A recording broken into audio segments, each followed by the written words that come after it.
പഴയ വീട്ടിലിരുന്ന് അച്ഛനോടും അമ്മാമനോടും വർത്താനം പറഞ്ഞുകൊണ്ടിരുന്നപ്പോൾ അന്ന് അമ്മാമ നട്ട പൂന്തോട്ടത്തിൽ ചെമ്പരത്തി കണ്ടത്. പിന്നെ ഒന്നും നോക്കിയില്ല, വേഗം ചെമ്പരത്തിയെല്ലാം പറിച്ചിട്ട് ഒരു ചെമ്പരത്തി സ്ക്വാഷ് തയ്യാറാക്കാന്ന് വിചാരിച്ചു. അതിനുവേണ്ടി ആദ്യം തന്നെ ഒരു പാത്രത്തിൽ വെള്ളം എടുത്ത് അതിലേക്ക് ചെമ്പരത്തിന്റെ ഇതളെല്ലാം ഇട്ടിട്ട് കഴുകിയെടുത്തു. എന്നിട്ട് തിളപ്പിച്ച വെള്ളത്തിലേക്ക് ഞാൻ ഇത് ഇട്ട് കൊടുക്കുകയെന്ന്. അപ്പം തന്നെ കളറ് വേഗം വെള്ളത്തിലേക്ക് വരുന്നത് നിങ്ങൾക്ക് കാണാൻ വേണ്ടി. അങ്ങനെ വെള്ളം തിളച്ച് കളറ് വന്നു എന്ന് കണ്ടു കഴിഞ്ഞാൽ നിങ്ങൾ വേഗം ഗ്യാസ് എന്നിട്ടാകുമ്പോൾ അതിലേക്ക് ഒരു നാരങ്ങ നീര് തന്നെ ഒഴിച്ചു കൊടുക്കുന്നുണ്ട്. നാരങ്ങ നീര് ഒഴിക്കുമ്പോൾ സമയത്ത് കളറ് മാറുന്നത് കാണാം. പിന്നെ അതിലേക്ക് വേണ്ടത്ര പഞ്ചസാരയും ഇട്ടിട്ടാകുമ്പോൾ ഞാനും തന്നെ ആദ്യം ടേസ്റ്റ് ചെയ്ത് നോക്കാന്ന് വെച്ചിട്ട് കുടിച്ചു നോക്കിയിട്ട് എനിക്ക് ഭയങ്കരമായിട്ട് ഇഷ്ടപ്പെട്ടു. ഇത് കഴിഞ്ഞ് കണ്ടത്തെ പോയിട്ട് ക്ഷീണിച്ചു വന്ന അച്ഛനും അമ്മാമ്മക്കും ഞാൻ ഇത് കൊടുത്തു.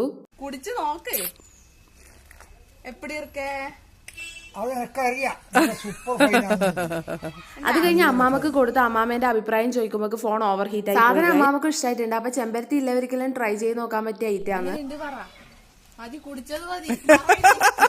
അപ്പൊ അമ്മാമ കുടിക്കുന്നത് കാണുമ്പോൾ തന്നെ നിങ്ങൾക്ക് മനസ്സിലായിട്ടുണ്ടാവും സാധനം അമ്മാമക്കും ഇഷ്ടപ്പെട്ടിട്ടുണ്ട്. വീഡിയോ ഇഷ്ടപ്പെട്ട ചാനൽ സബ്സ്ക്രൈബ്